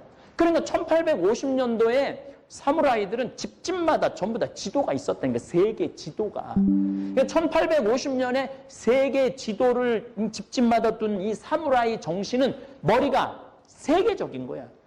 세계적인 거니까 중국도 먹고 리순도 먹고 몽고도 먹고 조선도 먹고 대만도 먹고 이 필리핀도 먹고 이게 1850년서부터 머릿속에 이 사람들은 그려져 있었던 거야. 그럼 1850년 요 한참 일본이 막 정말 기가 막히게 나갈 때 조선은 1800년에 정조가 죽어요. 정조가 아주 거의 독살이라고 그럴 정도로 죽어. 그 다음에는 누가 순조, 헌종, 철종, 고종 이 네 소년 11살, 15살, 17살 철종 같은 경우는 강화도에서 농사 짓고 있었던 사람이 자기가 왕족인지도 몰랐어. 막 농사 짓는데 어느 날 갑자기 막 사람들이 와서 데리고 간 거야. 그래갖고 왕이 된 거야. 그러니 이 100년, 이 중요한 100년 우린 놓쳐버린 거예요. 그러니까 1910년에 결국은 일본한테 나라를 빼앗길 수밖에 없어. 그래서 우리가 시야를 넓게 가질 필요가 있어요. 어쨌든 윌리엄 애담스는 배를 두 척을 만들어줘요. 이것도 나중에 또 설명을 할 거야. 그 다음에 일본의 결정적인 일이 벌어져요. 1853년에 미국의 페리 제독이 배 4척을 딱 오는데 배에서 불이 났다고 일본 사람도 처음에 배에서 불이 난 게 아니라 그 석탄 증기기관 그거를 보고 배에서 불이 났다고 그래. 근데 어쨌든 페리 제독이 한 1200명의 군인들을 데리고 와서 포로 쫙 열고 니네들 개항하지 않으면 이 포로 에도 그러니까 도쿄 앞바다에서 작사를 내겠다. 그래갖고 자기네들끼리 1년 후에 내가 돌아올 테니까 그때는 준비하고 있어라. 근데 이때 일본은 개항을 해요. 이게 문을 열면서 미국에 가서 유학도 하고 영국에 가서 유학도 하고 이 경제 발전되는 걸 다 보고 돌아와. 그 개항을 근데 우리나라는 개항할 수 있는 기회가 여러 번 왔어. 1866년 병인양요, 1871년 신미양요. 이때 다 니네들 개항해라. 그런데 흥선대원군이 아버지 독일 사람들이 아버지 묘를 파헤쳐. 그러니까 이 죽일 놈들, 응? 내 아버지 묘를 파헤친다고 더 쇄국 정책을 더 하죠. 쇄국 정책을 해갖고 완전히 나라를 막아버리는 거야. 그러니까 세계 정세는 엄청 빨리 식민지 세계로 넘어가고 있는데 우리만 그냥 우리끼리만 그 안에서 세도 정치, 풍양조 씨, 뭐 안동김 씨 그냥 뭐 서로 네가 뭐 하느냐 내가 하느냐 이래가면서 그놈 왕자리 하나 놓고 참 답답한 1800년에서 1900년까지는 역사를 읽어보면은 또 거기에 우리 김대건 신부님을 죽인 건 내 생각에는 정말로 기회를 놓친 거예요.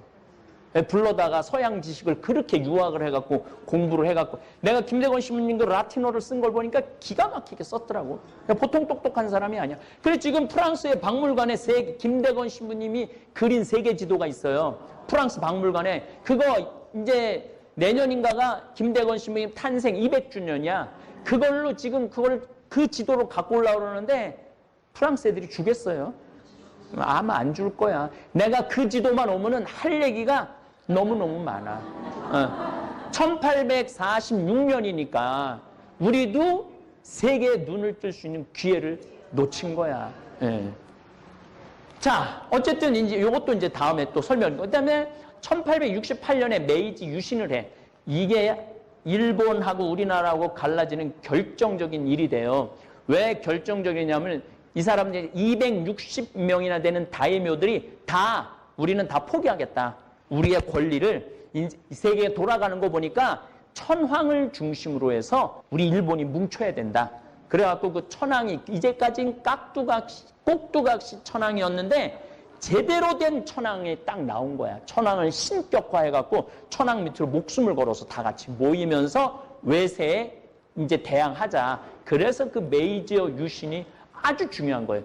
그래서 1784년에 이제 전부 다 일본의 똑똑한 애들 유럽으로 다 보내요. 영국도 가보고 스위스도 가보고 프랑스도 가보고 독일 딱 가보니까 일본하고 독일하고 신세가 똑같은 거야. 요거는 이제 서양 역사로 넘어가야 되는데 프랑스, 영국, 이탈리아는 식민지가 엄청나게 많았어. 예. 그런데 독일만 식민지가 없었던 거야. 식민지가 있으면 거기서 물건도 빼오고 노예도 데리고 오고 물건도 갖다 팔을 수가 있는데 야 우리는 식민지가 없어갖고 우리끼리만 이렇게 경제 개발을 해냈다. 그러니까 니네들도 우리식으로 니네들 개발하는 게 제일 좋을 것 같다. 그래서 독일식으로 이 경제 발전을 시작을 해요. 이게 1874년에 시작되지. 1895년 이게 1894년에 동학혁명이 일어나요. 녹두꽃이라는 드라마 요즘 하시죠? 그거 꼭 보셔요. 나는 시간이 없어서 많이 못 보는데 그 굉장히 중요한 거예요. 우리 이 마지막 조선 500년의 마지막 지점이 동학혁명이야. 예. 그런데 이놈의 고종이 백성하고 손을 잡고 했어야 되는데 청나라한테 자기네 도와달라고 청나라 군이 들어와. 그러니까 텐진조약이라고 이게 청나라가 군인이 조선에 들어오면 일본도 군인을 조선으로 파견할 수 있는 조약을 이미 해놨어.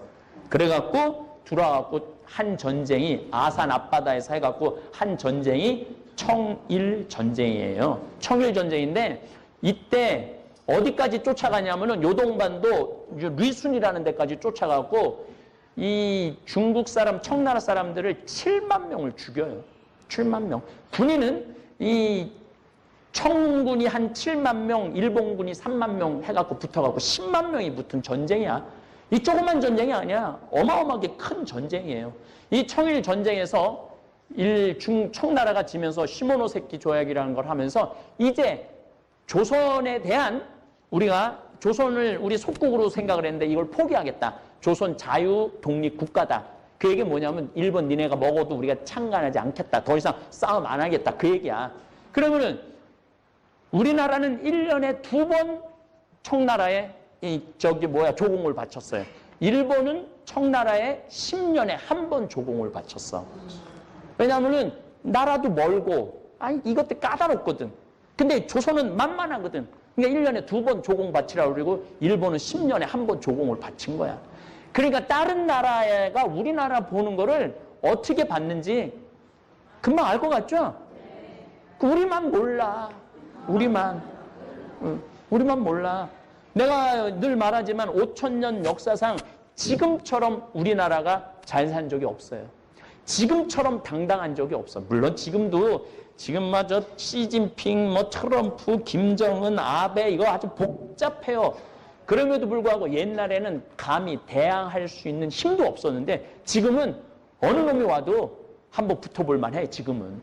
그러니까 국민들이 정신만 똑바로 차리면은 다 잘할 수 있어. 똑바로 차리라는 게 오늘부터 나가서 태권도 연습하고 싸우라는 게 아니야. 서로 양보할 줄 알고 합의할 줄 알고 나라를 위해서 자기 거를 내놓을 줄 알고 이런 정신이 지금 있어야 돼. 일본이 메이지 유신을 성공한 사람이 사카모토 료마라는 사람이 일일이 하급 사무라이였거든. 일일이 다니면서 다 설득을 해요. 지금 이게 페리 제독의 그 불침번을 쓰면서 그 배를 보면서 우리 일본이 살아나가기 위해서는 일본이 하나가 돼야 된다. 다이모 260명이 있으면 이건 안 된다. 하나가 되려면 누가 있어야 된다? 천황이 있어야 된다. 그리고 다이모들은 다 포기해라. 니네들 권리를. 근데 그걸 다 다니면서 설득을 해요. 그래갖고 다 포기를 해. 그리고 1868년 메이지 유신이 시작된 거야. 그러니까 우리는 끝까지 갈라져서 싸웠잖아요. 끝까지 갈라져서. 자기 거 포기하지 않고. 그러니까 그 끝이 그렇게 됐던 거예요. 내가 나이 50이 넘었다면 이제는 인생관을 바꿔야 한다. 인생 전반전과는 다른 삶을 살아야 한다. 매달리지 말고 애쓰지 말고 주변을 정리해야 한다. 그동안 너무 남을 의식하고 휘둘리며 살았다면 이제는 그러지 않아도 된다. 특히나 그것이 가족이었다 해도 말이다. 다른 사람에게 매달리지 않아야 남은 인생을 더 풍요롭게 살아갈 수 있다. 그래서 미움받을 용기가 생겼을 때 비로소 행복해질 용기가 생겼다고 하는 것일까? 오늘은 쇼펜하우어의 인생론을 통해 나이 들수록 주변을 정리하고 온전한 나로서 행복해지는 법에 대해 들어보자. 인간은 배신하는 존재다. 타인에게 지나치게 관대하지 마라. 안 좋았던 관계를 회복하려고 굳이 노력해봤자 좋을 게 없다. 똑똑한 사람은 용서를 하지만 현명한 사람은 무시를 한다. 가족에게도 다 맞춰줄 필요 없다. 맞춰주면 당연한 줄 안다. 사람은 혼자일 때야 비로소 온전한 자신이 된다. 내 상황이 힘들어지면 친했던 사람들도 다 주위를 떠나기 마련이다. 고독을 사랑하는 사람만이 진정한 자기 자신이 될 수 있는 법이다. 착하고 순수하게 사는 게 좋다고? 상처받고 인간관계가 다 끊겨봐야 알겠는가? 친구란 건 한순간에 사라지는 것이고 나 자신밖에 없다는 것을. 사람을 대할 때 처음에는 일부러 친절하고 계산 없이 대하는 것도 나쁘지 않다. 하지만 상대방이 만약 선을 넘으려고 하는 기색을 주면 그땐 인연을 끊어버리는 것이 좋다. 이렇게 하면 새로운 사람을 사귀기 어렵다고. 쇼펜하우어에 따르면 인간은 태생부터 고독한 존재이고 모든 고통과 번뇌의 원인이 타인과의 관계에서 오는 거라고 한다. 타인에게 지나치게 관대하거나 친절하게 대해봤자 상대방은 선을 넘기기 일수다. 주변 사람한테 잘해주기만 하면 고마움을 느끼지 못한다. 원래 친절한 사람이니 이 정도는 괜찮다고 생각하기 마련이다. 그리고 계속 호의를 요구하면서 호의가 권리가 된다. 타인을 도와주고 싶다면 도와줬을 때 고마워하는 사람만 도와줘라. 인간은 항상 위를 보고 살아가는 게 문제다. 언제나 위만 바라보게 되면 사람은 불행해지기 쉽다. 위보다는 아래를 봐라. 지나치게 행복해 보이는 사람은 겉으로만 행복해 보이는 경우가 많다. 실제로는 불행을 숨기고 사는 사람이 더 많으니 의심해 봐야 한다. 이해관계가 달라지면 사람은 배신하고 가면을 쓰는 법이다. 그러면 어떻게 인간관계를 맺어야 할까? 쇼펜하우어는 친절함이 친절함으로 돌아오는 사람과 연을 이어나가라 이야기했다. 무조건적인 친절이 어리석다기보다는 고마움에 베풀고 보답할 줄 아는 사람과 가까이 해야 한다. 싸울 때는 중립을 지키는 게 좋다. 말도 가급적 아껴라. 세상은 넓은데 반의 사람은 무섭다. 드러내지 말고 벙어리가 되는 편이 좋다. 나이 들어 돌이켜보면 착한 사람으로 인정받기 위해 노력하며 사는 게 큰 가치가 없다. 인간은 본래 이기적이고 남는 건 친구나 지인이 아니라 가족뿐이다. 사람은 무슨 일을 겪든지 자신에게 이득이 되지 않으면 멋대로 행동한다. 10년지기 친구라고 해서 다를 바 없다. 인간은 자기에게 이득이 되지 않으면 언제든 배신하는 존재다. 인간은 너그럽고 친절하게 대하기만 하면 버릇이 없어진다. 마치 어린아이와 비슷하다. 사람을 대할 때 친절하거나 관대하게 대하지 마라. 특히나 천박한 성격을 가지고 있는 사람을 조심해야 한다. 천박한 사람들은 자기와 본성이 다른 사람을 보면 시기 질투하고 끌어내리려 한다. 인간관계를 맺을 때는 적당히 유지할 정도만 잘해줘라. 가까운 관계가 아닌 이상 굳이 지나치게 친절할 필요가 없다. 관계를 적당하게 유지하다 필요하면 인연이 되는 것이고 인맥이란 건 있다가도 없는 것이다. 너무 과한 친절을 베풀지 않는 게 자신에게 좋다. 잘해주다 보면 타인은 그게 당연한 줄 알고 별일 아닌 일에도 화내고 실망하게 된다. 그러면 인간관계를 잘하기 위한 방법은 없을까? 아주 쉬운 방법이 하나 있다. 자기 일을 열심히 하면 위아래로 존중받을 수 있다. 아랫사람은 당신을 따를 것이고 윗사람은 오히려 당신의 눈치를 보게 될 것이다. 자기 일에 충실한다면 함부로 말하거나 대할 수조차 없다. 인간은 고슴도치와도 같다. 고슴도치에 돋쳐있는 가시처럼 타인과 너무 가까이 지내면 가시에 찔리게 된다. 상대방에게 너무 많은 것을 기대하지 말고 받으려고 노력하지도 말아라. 어차피 인간은 혼자다. 사람은 홀로 태어나 홀로 죽는다. 타인의 기준에 지나치게 얽매이거나 상대방에게 잘 보이려고 하지 마라. 남 시선을 많이 신경 쓰는 사람은 그들의 노예와도 다름없다. 남들이 안아주기를 바라지 말고 남들이 알아주는 것을 초월해서 살아라. 타인의 시선에 얽매이지 않는 사람만이 진정 행복해질 수 있다. 배신당한 적이 있는가? 배신은 누가 하는가? 대부분은 친하지 않은 사람이 배신을 한다고 생각하지만 실상은 반대다. 가까운 사람이 배신을 하는 경우가 많다. 친한 사람들과 어울리다 보면 이 사람은 배신을 하지 않을 거라고 생각하게 된다. 하지만 배신이란 건 빨리 배신할 사람과 천천히 배신할 사람만 있을 뿐이다. 아무리 친하게 지내도 100% 신뢰하지 말고 오직 스스로를 지키기 위해 노력하라. 다른 사람의 행동이나 태도에 대해 날카롭게 비판하는 사람들도 있다. 그런 사람들은 대개 자신의 결점은 모르고 남의 행동만 비난하기 십상이다. 설령 그런 이들에게 비판받더라도 노여워하지 말고 실망하지도 않는 게 좋다. 남을 험담하고자 하는 건 사람의 본능이자 본성이다. 삶은 괴로움의 연속이다. 항상 기쁠 거라고만 기대하는가? 행복이란 건 짧고 스쳐 지나가는 순간에만 느낄 수 있는 것이다. 행복과 쾌락만 쫓아가다 보면 평생 행복이라는 걸 즐길 수가 없게 된다. 삶에는 고통과 불안함이 존재할 수밖에 없음을 받아들여라. 인생의 고난은 평생 동반될 수밖에 없는 것이다. 인간은 기본적으로 혼자 살아가고 혼자 고난을 이겨내고 혼자 죽어가는 존재다. 우리가 종종 혼자 있을 때 편안함을 느끼는 것도 바로 그런 이유에서다. 외로움과 고독의 차이를 아는가? 외로움은 혼자 있을 때의 고통을 나타내는 단어인 반면 고독은 혼자 있을 때의 순간이 인간에게 편안하다는 것을 나타내기 위한 단어다. 사람은 다른 사람의 시선을 신경 쓰며 타인처럼 살기 위해 인생의 4분의 3을 잃어버린다. 인간이 왜 사람과 어울리고자 하는 본성이 있는지 아는가? 바로 고독이 두려워서 다른 사람들과 어울리고 싶어 한다.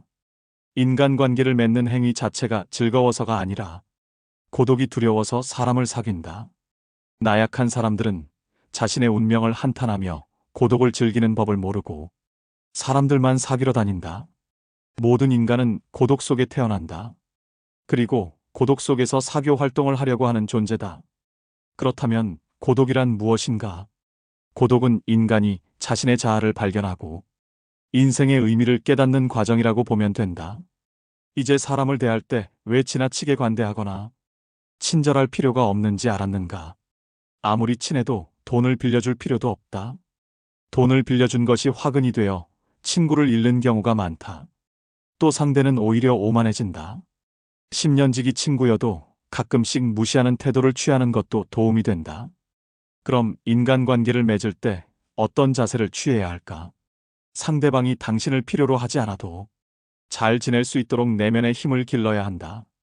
그리고 사람들을 존중하면서도 언행을 조심해라. 어차피 인간의 본성에는 착한 면과 이기적인 면이 동시에 존재한다. 그리고 사람들은 상황이 어려워지면 떠나기 마련이다. 아무리 가까운 사이라도 항상 주변 사람들이 떠날 수 있다는 것을 염두에 두어라. 또 친한 이들을 경계해라. 친한 이들에게 속거나 당하는 경우가 대부분이기 때문이다. 타인의 좋은 면만 보고 신뢰하는 것은 좋지 않다. 타인에 대한 기대치를 낮춰라. 인간은 본래 이기적이기에 그런 이기주의는 타인에 대한 존중심과 배려심을 낮춘다. 외로움을 받아들이고 타인에게 의존하지 마라. 이렇게 힘든 시기를 견뎌내는 것은 어려운 일이다. 하지만 이러한 시기를 통해 우리는 더욱 성장하고 더욱 강인해질 수 있다. 스스로의 강인함을 길러나가면서 우리는 더욱 자신감을 가지게 되고 어려운 상황에서도 극복할 수 있는 힘을 키우게 된다. 당신의 외로움과 공허함을 채울 수 있는 방법은 많다. 가족, 친구, 취미 등 다양한 것들이 있을 것이다. 또한 당신의 인생에서 가장 소중한 것은 무엇인가? 이러한 질문에 답을 생각해보며 당신의 인생에 대한 명확한 목표를 설정해보는 것도 좋은 방법이 될 수 있다. 이를 통해 우리는 당신의 고통과 외로움을 극복할 수 있는 더 나은 방법들을 찾아낼 수 있게 된다. 강한 사람이란 고독과 외로움을 견뎌내는 사람이다. 그러나 우리는 단지 고독과 외로움을 견뎌내는 것만으로는 충분하지 않다. 더욱 중요한 것은 무엇인지 아는가? 우리는 고통과 고독의 의미를 알고 이를 극복하기 위해 노력하는 사람 되어야 한다. 이를 통해 우리는 더욱 강인하고 더욱 자신감을 가지게 되며 어려운 상황에서도 우리의 인내력과 근성을 발휘할 수 있게 된다. 인생이란 하나의 실험실과도 같다. 실험실에서 화학 연구가 이루어지듯 인간은 삶이라는 실험실에서 경험을 통해 배우고 성장한다. 언제나 나에게 없는 것만을 생각하고 이를 갈망하는 것은 인간의 본성 중 하나다. 그러나 이러한 태도가 인생을 더욱 비참하게 만든다. 인생을 즐기기 위해서는 현재의 삶을 즐기는 것이 무엇보다 중요하다. 미래에 대한 불확실성은 인간이 직면하는 가장 어려운 문제 중 하나이다. 인간이 가장 무서워하고 두려워하는 것이 한치 앞을 볼 수 없는 불확실성이기 때문이다. 고독과 외로움이라는 문제를 극복하기 위해서는 끊임없이 노력해라. 인간은 불행한 존재가 아니라 도전하는 존재다. 그리고 이러한 도전이 인간의 삶을 더욱 풍요롭게 만든다. 따라서 우리는 마지막 실성에 시달리는 것이 아니라 끊임없이 발전하고 도전하는 삶을 살아가야 한다. 절교한 친구와는 화해하지 않는 것이 좋다는 로마의 격언이 있다. 이는 인간의 성격과 개성이 태어날 때부터 결정되기 때문이다. 갖고 태어난 성격은 죽을 때까지 지니게 되며 내재적인 본능에 따라 행동을 하게 된다. 그러므로 한번 절교한 친구와 화해하게 된다면 같은 상황에서 같은 행동을 되풀이하게 될 가능성이 높다. 이를 방지하기 위해서는 배신자라고 비난하거나 그때는 그럴 줄 몰랐다고 말하는 것보다는 화해하지 않는 것이 옳다. 고독을 사랑하는 습관을 가져야 한다. 다른 사람들과 다르게 뛰어난 개성을 지닌 사람들은 그러한 성향 때문에 본질적으로 고독에 빠지기 쉽다. 그러나 그들이 가진 이러한 성향은 타고난 것이다. 나이가 들면서 오히려 그것이 자유롭고 편안한 기분을 갖게 된다. 이러한 고독의 습관을 더하여 자기 자신을 친구로 생각하는 습관까지 가진다면 그것이 제2의 천성이 되기도 한다. 더불어 고독한 시간을 보내는 것은 창의력을 높이는 데 도움이 된다. 더 많은 시간을 혼자 보내면서 내면의 생각과 감정을 탐구하고 자신만의 독특한 아이디어를 발견할 수 있다. 고독은 자신의 생각을 깊이 있게 탐구할 수 있는 시간과 공간을 제공한다.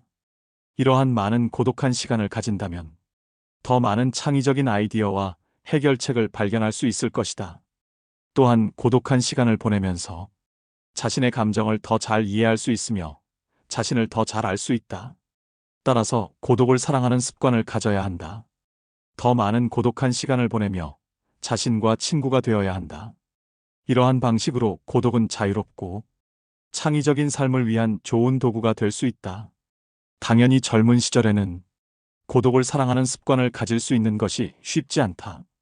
그러나 이제는 그런 마음이 아주 편안하고 간단한 것들이 될 수 있다는 것을 알아야 한다. 고독이라는 마음은 마치 물을 만난 물고기처럼 아주 자연스럽게 되는 것이다. 사실 자기 자신 속에 많은 것을 가진 사람은 타인에게 기대지 않는다. 내면의 자아가 텅 빈 사람일수록 외모에서 끊임없는 자극을 구하려 한다. 그러나 자신의 내면이 풍부하다면 자신의 인생의 주인이 되어 자신의 내면에서도 즐거움과 행복을 찾을 수 있다. 이를 통해 자기 자신을 이해하고 자신의 감정을 인식하고 자신의 생각을 이해할 수 있다. 그리고 외부 세계와 상호작용할 때 더욱 성공적이고 만족하는 인생을 살아갈 수 있다. 우리는 종종 인생에 대해 불평하지만 이것이 인생의 최고의 기회와 선물이 될 수도 있다. 인생을 살아가는 재미와 의미를 발견할 수 있다. 사람을 많이 만날수록 친구가 많을수록 불행해질 수 있는 환경이 주위에 생기게 되는 것은 인간의 본성에 비추어 봤을 때 당연한 일이다. 나이가 들수록 친구는 필요 없다. 젊은 시절에는 친구가 인생의 큰 의미였다. 일을 쉬는 날에는 친구와 함께하는 시간이 대부분이었다. 친구가 없었다면 삶이 텅 비었을 것이다. 그러나 나이가 들면서 여러 가지 이유로 친구와 멀어지게 된다. 경제적인 어려움이 있거나 가족을 위해 바쁘거나 친구가 바쁘거나 양쪽 모두 바빠지거나 한다. 친하던 친구라도 연락이 귀찮고 만나도 즐겁지 않게 된다. 어릴 때 친하던 친구도 나이가 들어서 만나면 불편하고 어색하고 지루하다고 느껴진다. 그러다 보면 친구와의 관계가 점점 사라지고 결국 끊어지게 된다. 그래서 주변에 친구가 없어지고 가족이나 혼자 있는 시간이 늘어난다.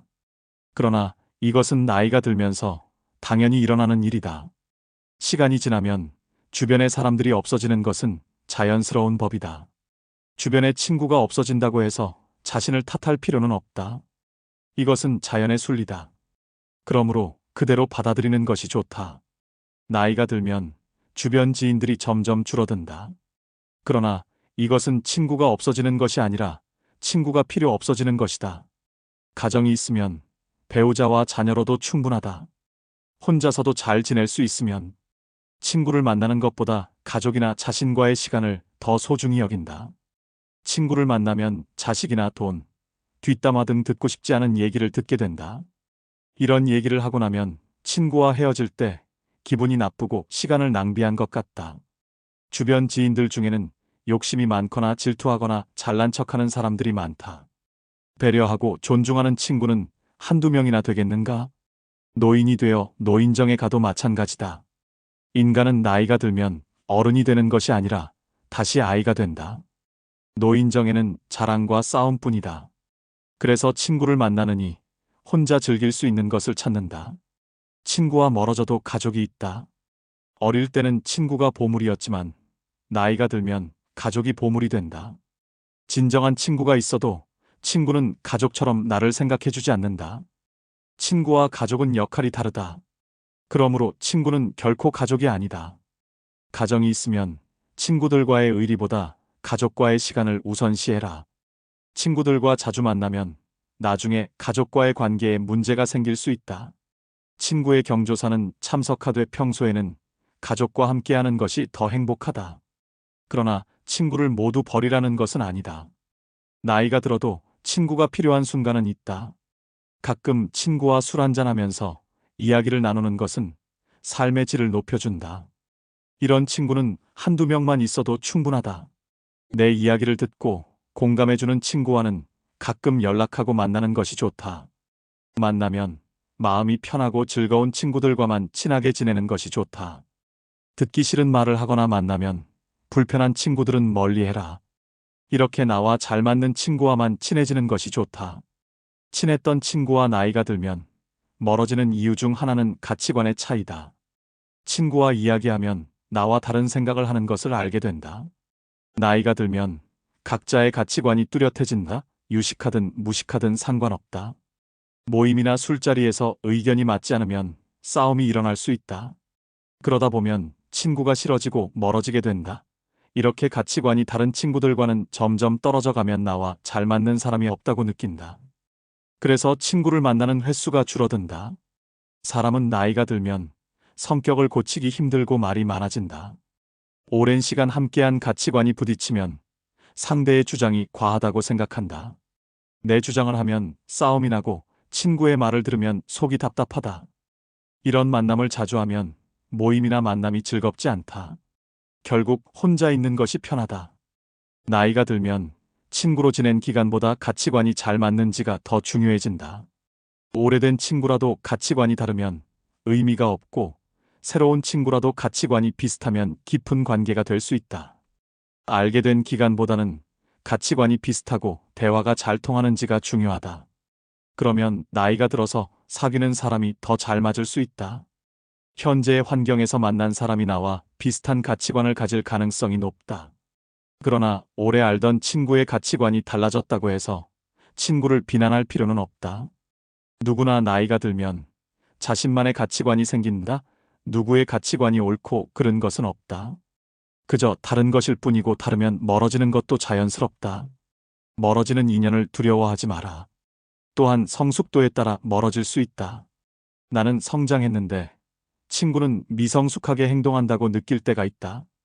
특히나 나이가 들어도 남을 험담하는 것을 보면 친구가 싫어진다. 또한 자기가 불행하다고 남도 불행하게 만들려는 것을 보면 친구가 아니라는 생각이 든다.